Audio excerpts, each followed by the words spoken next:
स्वराज्य टीव्ही, पर्याय आमचा, निवाडा तुमचा। नागपूर राष्ट्रीय महामार्ग 56 वर बुलढाणा जिल्ह्यातील मलकापूर नजीक कारवरील नियंत्रण सुटल्याने भीषण अपघात झालाय। या अपघातात कारमधील 3 जण जागीच ठार झाले असून 2 जण गंभीर जखमी आहेत।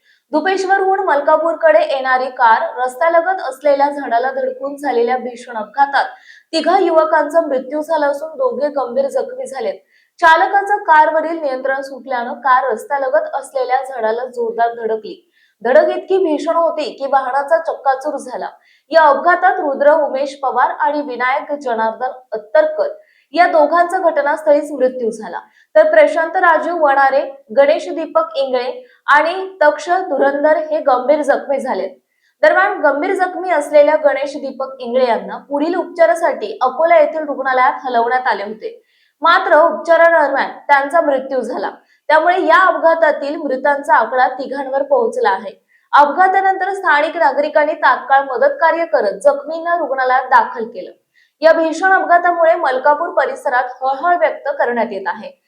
बुलढाणा जिल्ह्यातील महत्त्वाच्या घटना आणि घडामोडी पाहण्यासाठी तुम्ही निर्भीड स्वराज्य या चॅनलला अद्यापही सबस्क्राईब केलं नसेल तर आत्ताच जाऊन सबस्क्राईब करा आणि बेल आयकॉन दाबायला विसरू नका आणि फेसबुक पेजला शेअर आणि लाईक करा। पाहत रहा निर्भीड स्वराज्य।